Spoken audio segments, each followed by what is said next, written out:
Halo para penonton, kembali lagi di channel Gamapra. Apa kabar kalian? Semoga kalian dalam keadaan yang sehat dan baik-baik saja. Kali ini Gamapra akan menceritakan sebuah film berjudul Fear, Faisal Ibrahim Rais. Film ini menceritakan tentang seorang pria yang dituduh sebagai dalang teroris di India. Setelah dirinya dituduh sebagai seorang teroris, kehidupannya dirinya perlahan berubah. Kini dia harus berjuang untuk membuktikan bahwa dirinya lah bukan dalang teroris. Dan bagaimana cerita lengkapnya? Kalau begitu kita langsung saja ke alur filmnya.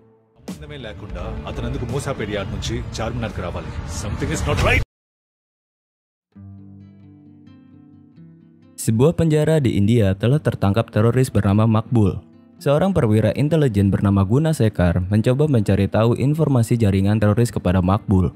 Seorang pria bernama Abu Bakar Abdullah telah kembali ke India. Abu Bakar teridentifikasi sebagai tokoh teroris dari ISIS yang telah menyusup ke India sesuai laporan Badan Intelijen. Guna Sekar mempertanyakan keberadaan Abu Bakar ke Makbul untuk mengumpulkan informasi agar Badan Intelijen bisa menangkap Abu Bakar. Makbul yang sebentar lagi akan dieksekusi mati hanya memberikan sebuah informasi teka-teki kepada Guna Sekar.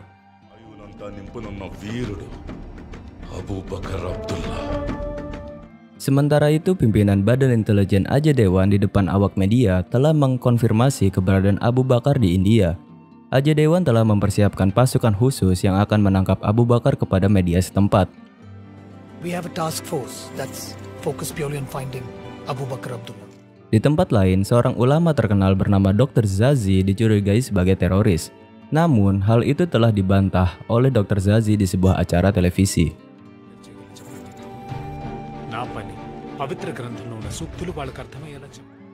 Kemudian di sebuah malam di India, Guna Sekar yang sedang berada di kedai teh telah berhasil memecahkan informasi yang diberikan oleh Makbul sebelum dieksekusi.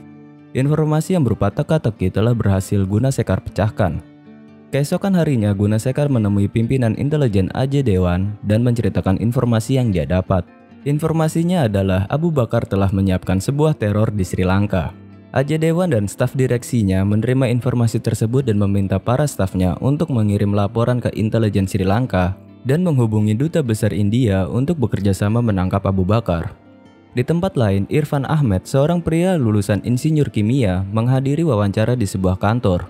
Namun, ketika Irfan ditanya tentang agamanya, Irfan memutuskan untuk pergi meninggalkan kantor tersebut.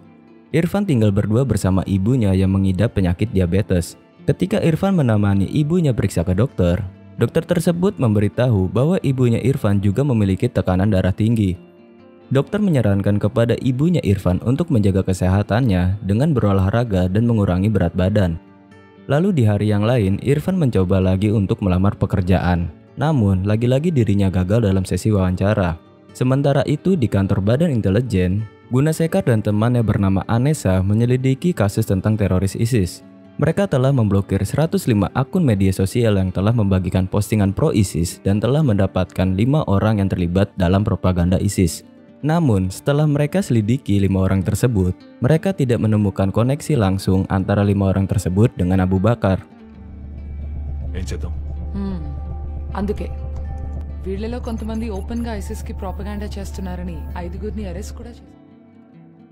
Kemudian mereka menemukan seorang vlogger yang dicurigai telah mendukung kegiatan ISIS. Lalu dengan menyamar sebagai seorang jurnalis, Guna Sekar dan timnya menemui vlogger tersebut yang bernama Kumaran. Guna Sekar yang menyamar sebagai jurnalis meminta Kumaran menjelaskan tentang kegiatan yang Kumaran lakukan. Kumaran yang tidak kooperatif dalam pertanyaan yang ditanyakan oleh Guna Sekar, Kumaran pun ditangkap lalu dibawa ke ruang interogasi.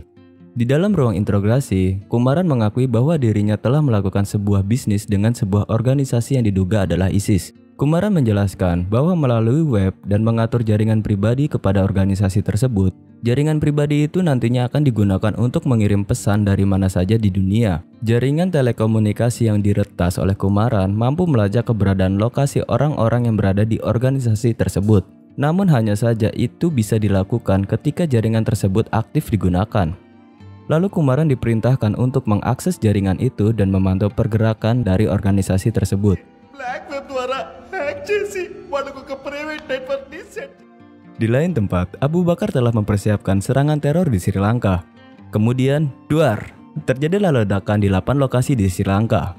Ledakan tersebut membuat pimpinan intelijen India mengadakan rapat darurat. Di dalam rapat tersebut diketahui bahwa serangan yang terjadi di Sri Lanka adalah murni dari serangan ISIS, dan ISIS pun telah mengakui dan akan menyerang India sebagai target selanjutnya.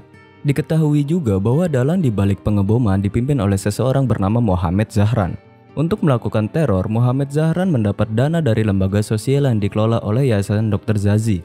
Para staf intelijen mencurigai ada peran penting yang dilakukan sama Dr. Zazi. Namun, pihak intelijen belum bisa menangkap Dr. Zazi karena bukti penangkapannya belum lengkap. Sehingga, para intelijen hanya bisa memantau pergerakan Dr. Zazi dan orang-orang terdekatnya. Doctor జాజీ చాలా charity works చేస్తుంటారు. ఇంచుమించు 20 లక్షల online followers. ఒక surveillance expert ఉన్నారు. Bring him in. జాజీకి సంబంధించిన వాళ్ళందరినీ ఫాలో చేయండి. Kemudian beralih ke Irfan Ahmad. Setelah banyak mendapat kegagalan dalam mencari pekerjaan, kini Irfan ikut bekerja bersama temannya bernama Karti di bisnis parfum. Irfan dan Karti mendapatkan proyek untuk membuat parfum dari merek terkenal, dan mereka telah bekerja sama dengan Dr. Zazi untuk meminta pengadaan bahan kimia dan dukungan dana untuk proyek tersebut. Lalu mereka pergi dari Chennai ke Coimbatore untuk menemui Dr. Zazi. Di awal perjalanan, Irfan bertemu dengan teman lamanya bernama Pratana Raman.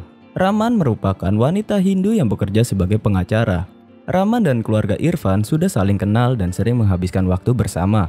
Ketika mereka bertemu, mereka menghabiskan waktu perjalanan mereka dengan bercerita. Raman meminta Irfan untuk menceritakan kisah perjalanan cinta Irfan yang seorang pria muslim dengan wanita Brahmana. Irfan pun menceritakan kisah cintanya. Pada saat Irfan kuliah di Institut Teknologi India, Irfan bertemu dengan seorang wanita bernama Arkana. Arkana telah jatuh cinta kepada Irfan sejak pandangan pertama. Mereka pun sering bertemu lalu mereka menjalin hubungan. Namun hubungan mereka berakhir karena beda keyakinan. Begitulah kisah cinta Irfan. Lalu ketika Irfan dan Raman sudah sampai tujuan, mereka pun berpisah. Kemudian Irfan dan Karti menemui Dr. Zazi untuk membahas pendanaan proyek mereka. Sementara itu, para agen intelijen memantau pergerakan antara Dr. Zazi dan orang terdekatnya termasuk juga Irfan. Kemudian setelah membahas proyek dengan Irfan dan juga Karti, Dr. Zazi dan putranya bernama Rias bertemu dengan kepala insinyur kimia yang bekerja di pabriknya Dr. Zazi. Dr. Zazi memiliki pabrik kimia di daerah Chennai. Itulah mengapa Irfan dan Karti bekerja sama dengan Dr. Zazi dalam bisnis parfum mereka. Karena mereka membutuhkan dana dari Dr. Zazi dan juga bahan kimia yang dimiliki oleh Dr. Zazi. Vizag ఫ్యాక్టరీలో chief chemical ఇంజనీర్గా ఉన్నారు. వాలేకుమ్ brilliant scientist. Lalu di tempat lain, Irfan mengatur semua kiriman bahan kimia yang diperlukan untuk dijadikan bahan pembuat parfum. Namun Irfan dan orang-orang yang memiliki hubungan Dr. Zazi telah dipantau pergerakannya dan telah diikuti guna untuk mendapat informasi mengenai keterlibatan Dr. Zazi dengan ISIS. Gunasekar dan tim mencoba menyelidiki Irfan, Karti, dan Rias, putra dari Dr. Zazi. Namun, Gunasekar dan tim tidak menemukan data kriminal dari ketiga orang yang dicurigai. Lalu ketika Gunasekar sedang mengikuti Irfan, Gunasekar tanpa sengaja telah kehilangan Irfan. Kemudian Irfan pun pergi ke bandara untuk pulang ke rumah. Namun pada saat di bandara, HP Irfan tiba-tiba hilang dan membuat Irfan menjadi panik. Irfan lalu meminta petugas bandara untuk menolongnya. Petugas bandara pun mengantarkan Irfan ke ruangan polisi bandara untuk membuat laporan kehilangan. Sementara itu, pesawat yang akan ditumpangi oleh Irfan akan segera berangkat. Irfan pun memutuskan untuk melupakan HP-nya dan tidak jadi melaporkan kepada polisi. Lalu Irfan pun bergegas untuk segera menaiki pesawatnya. Namun, Irfan ditolak oleh petugas bandara karena Irfan sudah terlambat. Irfan yang tidak dibolehkan masuk oleh petugas bandara mencoba memaksa dirinya hingga menimbulkan kecurigaan terhadap Irfan bahwa Irfan adalah seorang teroris. Ketika petugas mencoba memeriksa tasnya Irfan, Irfan pun menolak untuk memberikan tasnya kepada petugas. Dan tanpa sadar, Irfan berbicara kepada petugas bahwa di dalam tasnya tidak ada bom. Sontak, petugas yang mendengar itu pun langsung menangkap Irfan karena Irfan dicurigai sebagai teroris.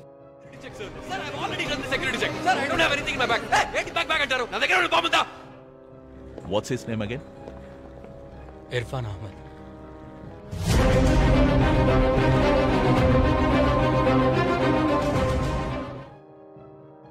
Kemudian Irfan pun dibawa ke suatu ruangan untuk diinterogasi. Di dalam interogasi, Irfan meminta maaf kepada petugas bahwa dirinya telah salah berbicara dan menimbulkan kecurigaan. Petugas intelijen yang menangani Irfan menjelaskan bahwa menggunakan kata bom di bandara adalah pelanggaran besar. Karena setelah Abu Bakar mengancam akan menyerang India, India sedang dalam pengawasan ketat. Lalu, salah satu agen intelijen mendapat sebuah telepon dari ketua tim untuk melepaskan Irfan karena Irfan sedang dalam pengawasan tim intelijen terkait hubungan Irfan dengan Dr. Zazie. Maka Irfan pun dibebaskan dan disuruh pulang. Selang beberapa saat setelah Irfan pulang, terjadi ledakan di parkiran bandara.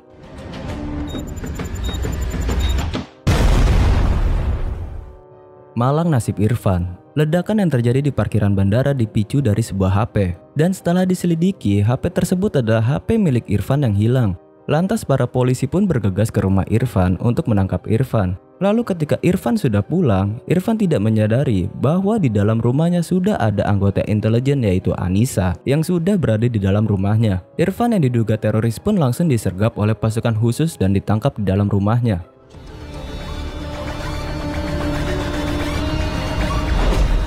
Sure, sir. Get ready. Okay, sir. When the world wakes up in a few hours, let's get them to watch. Irfan Ahmed.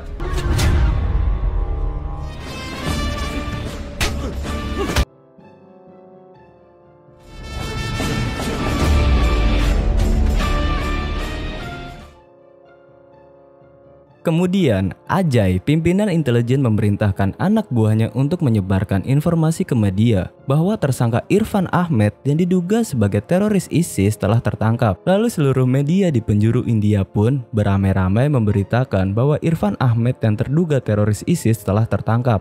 Di dalam narasi berita, telah terjadi ledakan bom di tempat parkir Bandara Internasional Hyderabad dan dilaporkan di dalam ledakan tersebut menimbulkan korban tewas 10 orang. Satuan Satgas khusus telah menangkap seorang tersangka bernama Irfan Ahmed yang tinggal di Chennai. Hyderabad విమానాశ్రయ పార్కింగ్ వద్ద ఉగ్రవాద బాంబు ఉగ్రవాదన్న అనుమానం రావడంతో ముందు జాగ్రత్తగా అరెస్ట్ చేశారు. The NIA and Special Task Force have arrested a suspect named Irfan Ahmed in his hometown. Kemudian Anissa menemui Irfan di ruang interogasi. Anissa membeberkan bukti-bukti mengenai kasus yang Irfan terima. Anissa memberikan sebuah data pengiriman bahan kimia yang Irfan tangani. Rupanya, bahan kimia tersebut merupakan bahan yang digunakan untuk membuat senjata kimia yang digunakan oleh ISIS. Dan juga nomor HP yang telah ditemukan di tempat ledakan adalah nomor HP milik Irfan. Namun, setelah semua bukti-bukti telah diberikan, Irfan menolak dan menyangkalnya bahwa bukan dirinya lah terorisnya. Hey! Yentra Musliman nito kalupuntunaw. Champesta. Lalu keesokan harinya, Irfan diinterogasi kembali oleh penyidik. Dan lagi-lagi, Irfan menjelaskan telah terjadi kesalahpahaman terhadap dirinya. Namun para penyidik memaksa Irfan untuk mengakui kejahatannya. Sir, it's a mistake, sir. Sir, నేను తప్పు చేయలేదు, sir. Sir, ఏ టార్గెట్ లేదు, ఎవరా sir. మీకు సపోర్ట్ చేస్తుంది? Sir, please, sir. Believe me, please. చెప్పు, ఎవడ్రా అబూబకర్ అబ్దుల్లా? నాకే తెలియదు, sir. నాకే తెలియదు, sir. Lalu keesokan harinya, seorang kepala insinyur kimia yang bekerja di pabriknya, Dr. Zazie, tiba-tiba tewas di minimarket saat dirinya sedang berbelanja. Di lain tempat, orang-orang yang memiliki hubungan dengan Irfan termasuk ibunya Irfan dimintai keterangan terkait kasus Irfan yang menjadi tersangka teroris. Sementara itu, media telah membanjiri pemberitaan mengenai Irfan. Ibunya Irfan pun menjadi sorotan publik setelah Irfan dinyatakan sebagai tersangka teroris. Ibunya Irfan juga mendapat perlakuan yang tidak menyenangkan dari masyarakat setempat dan juga ibunya Irfan diusir dari rumahnya oleh para tetangganya. Sementara itu, Irfan yang masih belum mengakui kejahatannya terus mendapat penyiksaan dari tim penyidik. Perlakuan tersebut agar Irfan mengaku bahwa dirinya adalah Abu Bakar yang seorang pimpinan ISIS yang berbasis di India. Namun, apa yang dilakukan oleh para tim penyidik yang telah menyiksa Irfan hanya menyudutkan Irfan karena tim penyidik tidak bisa membuktikan secara jelas bahwa Irfanlah teroris yang sebenarnya.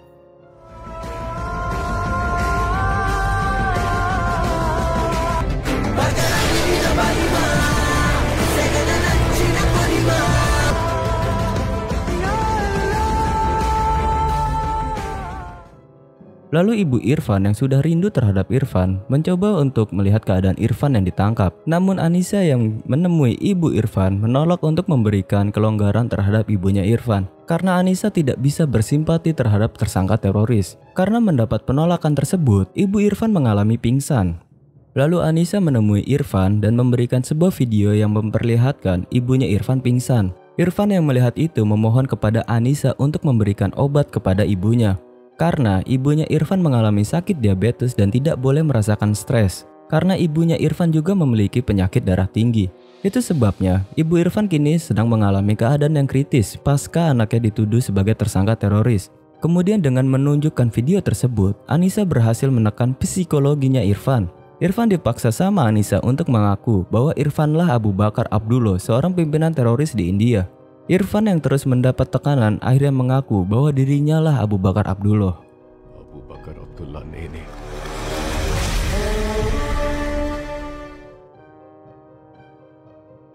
Setelah Irfan mengaku bahwa dirinya adalah Abu Bakar, Irfan juga memberitahukan bahwa ada 4 orang yang membantunya dalam menjalankan aksi terornya.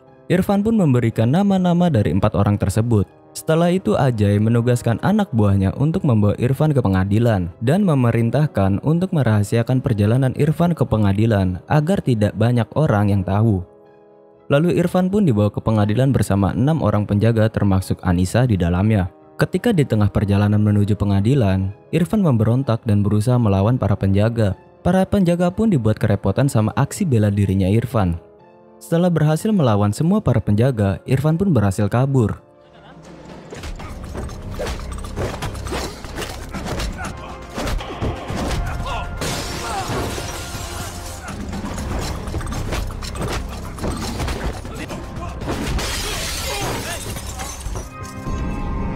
Don't do anything foolish.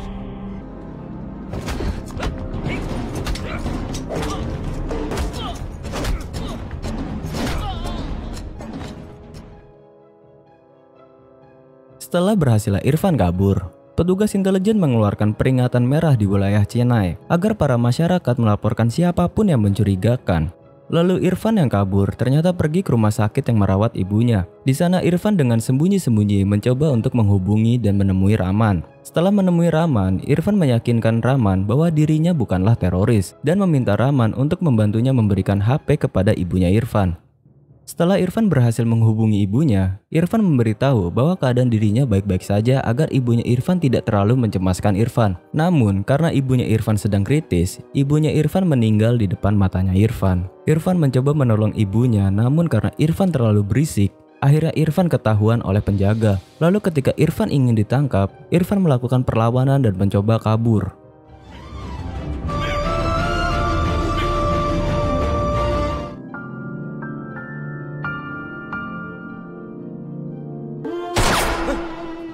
Irfan, put your hands up.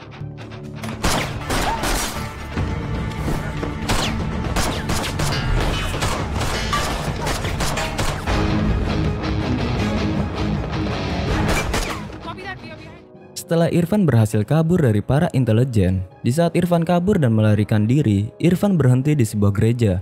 Lalu ia melihat patung Yesus dan Bunda Maria. Seketika Irfan teringat kembali masa-masa dirinya dengan ibunya dan mengingat perkataan ibunya sebelum meninggal, bahwa walaupun seluruh dunia berbalik melawanmu, tapi ibu yakin kamu bukanlah teroris. Seperti itulah kira-kira. Lalu Irfan menangis karena dirinya tidak bisa melihat ibunya untuk selamanya.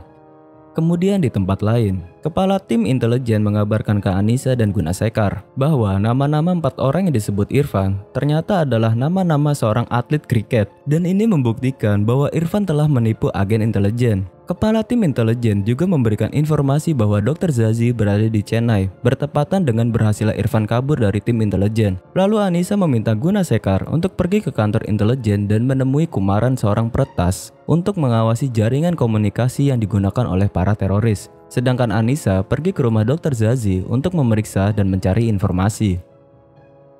Di lain tempat, Rias, anak dari Dr. Zazi, berhasil menemukan Irfan di gereja. Rias pun mengajak Irfan ke rumahnya dikarenakan Rias memiliki sebuah misi berbahaya untuk membuat gas sarin dengan olahan bahan kimia. Dan kebetulannya, kepala insinyur kimia yang bekerja di pabriknya Dr. Zazi meninggal di minimarket. Dan meninggalnya kepala insinyur itu membuat misinya Rias terhenti. Lalu Rias meminta Irfan yang sebagai ilmuwan kimia untuk melanjutkan membuat gas sarin tersebut. Irfan pun curiga terhadap Rias bahwa Rias berencana untuk menciptakan sebuah teror. Namun karena sakit hatinya Irfan terhadap agen intelijen yang memaksa Irfan untuk mengaku sebagai Abu Bakar, Irfan pun berpihak kepada Rias dan akan membantunya untuk membuat gas sarin. Terbukti, bukan Irfanlah teroris sebenarnya, melainkan adalah Rias, anak dari Dr. Zazi. Lalu setelah Irfan mau membantu Rias, Riyas mengirim sebuah pesan ke seseorang yang tidak dikenal untuk datang ke pabrik kimia. Ternyata pesan tersebut terdeteksi oleh Kumaran yang sedang memantau jaringan yang dia retas. Kumaran pun langsung melaporkan perihal tersebut ke Gunasekar bahwa jaringan teroris kini berada di pabrik kimia Dr. Zazi.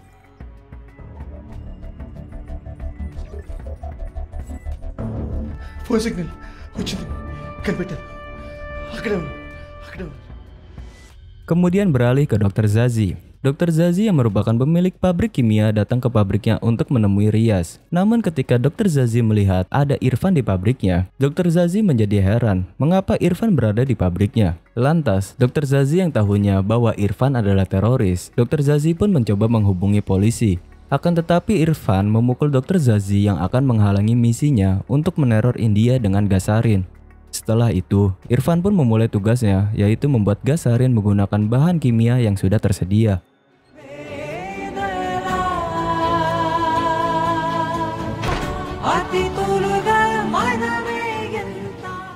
Setelah gas sarin telah dibuat, gas tersebut diuji coba dengan mengorbankan Dr. Zazi. Dr. Zazi yang terkena gas beracun tersebut mulai merasakan efek dari gas tersebut. Efek tersebut membuat Dr. Zazi sulit bernafas, dan cairan di dalam tubuh Dr. Zazi pun keluar. Pada akhirnya, Dr. Zazi pun meninggal di tempat.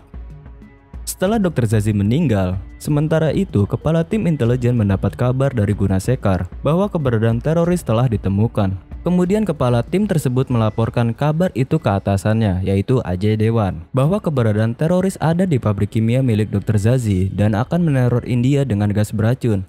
Lalu Ajay memerintahkan polisi setempat dan pasukan khusus untuk mengevakuasi warga yang berada di sekitaran pabrik kimia. Lalu Ajay pergi ke tempat Presiden India untuk melaporkan bahwa keberadaan ISIS telah ditemukan dan menjelaskan ke Presiden bahwa kali ini ISIS menggunakan gas beracun untuk membunuh masyarakat.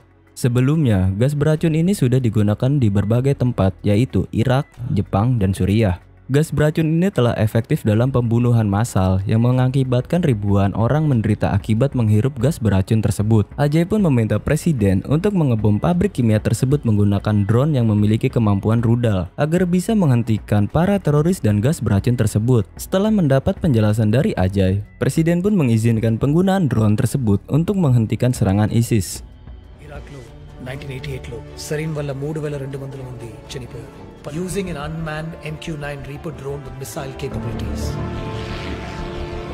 मुख्यमंत्री से बात करो, पूरे शहर में सेक्शन 144 लागू कराओ, gas release नहीं होना चाहिए, कम वॉट में. Di tempat lain, Anissa yang pergi ke rumah Dr. Zazi mengikuti Dr. Zazi dan tiba di pabrik kimia dengan seorang diri. Lalu Anissa mendapat kabar dari Gunasekar bahwa di pabrik kimia tersebut akan melepaskan gas beracun dan akan dibom oleh pihak intelijen. Gunasekar meminta Anissa untuk pergi dari pabrik tersebut. Namun Anissa yang keras kepala melanjutkan mencari keberadaan para teroris. Kemudian Anissa melihat Riyas dan Irfan. Anissa pun langsung menodongkan senjatanya untuk menangkap Irfan yang Anissa kira adalah Abu Bakar. Namun malangnya nasib Anissa, dirinya dibunuh oleh Karti, teman bisnisnya Irfan. Karti telah menusuk Anissa hingga Anissa tewas. Sebelum Anissa tewas, Anissa yang terhubung dengan Gunasekar menyadari bahwa bukan Irfanlah Abu Bakar Abdullah. Namun belum sempat Gunasekar mengetahui hal tersebut, Anissa keburu mati. Abu Bakar Abdullah ni stop చేస్తే ఈ అటాక్ ని స్టాప్ చేయొచ్చు. ఇన్ఫార్మ్ చిదాదే send. Hey Anisha, answer me, damn it.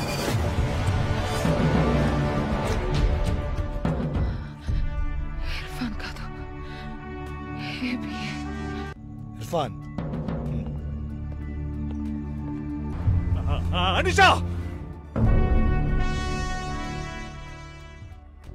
Kemudian setelah Karti membunuh Anissa, Karti mengajak Irfan ke suatu tempat dan mengaku bahwa dirinya lah Abu Bakar Abdullah, seorang pimpinan teroris dari ISIS yang berbasis di India. Karti pun menjelaskan awal mula dirinya bergabung dengan ISIS. Awalnya dirinya dikirim oleh ayahnya ke Suriah bersama kerabatnya. Kehidupan sebagai orang Hindu sangat sulit dijalankan sama Karti di Suriah. Lalu dirinya menyadari bahwa satu-satunya agama yang benar adalah Islam. Dan pada saat itulah temannya Karti memperkenalkan dirinya kepada ISIS dan juga pemimpin ISIS Abu Bakar al-Baghdadi. Setelah itu, Karti dipercaya untuk memimpin serangan kecil di India pada tahun 2013. Dan penyerangan di Sri Lanka adalah perbuatan dirinya. Setelah itu, Riyaz dan Ashraf bergabung kemudian, lalu merencanakan serangan kimia yang akan menarik perhatian dunia. Untuk melancarkan rencananya, Karti menggunakan nama aslinya untuk memesan bahan kimia. Karena dengan menggunakan nama Karti yang seorang Hindu, maka tidak akan dicurigai dan dicari-cari. Namun sebaliknya, nama Abu Bakarlah yang sedang dicari. Irfan yang mendengar itu menganggap Karti adalah seorang pengecut yang menggunakan nama samaran untuk menjatuhkan suatu agama. Namun pemikiran Karti berbeda dengan Irfan. Karti menganggap tujuan dirinya sangatlah mulia dan itu merupakan taktik dalam penyerangan. Padahal jelas-jelas itu adalah perbuatan yang sangat buruk. Lalu Karti yang menganggap Irfan tidak sejalan, Karti pun menyuruh anak buahnya untuk membunuh Irfan. Namun Irfan berhasil melawan balik anak buahnya Karti.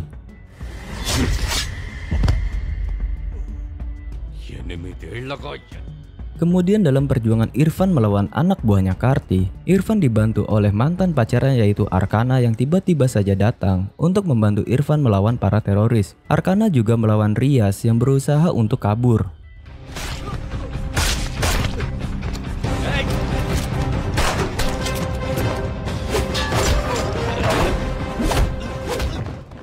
Sementara itu, Karti berhasil melepaskan gas beracun lewat cerobong asap di pabrik kimia. Lalu Irfan pun mencoba menghentikan Karti yang telah melepaskan gas beracun tersebut. Irfan pun bertarung dengan Karti. Dan pada akhirnya Karti pun berhasil dibunuh sama Irfan. Dan juga Arkana berhasil membunuh Riyaz.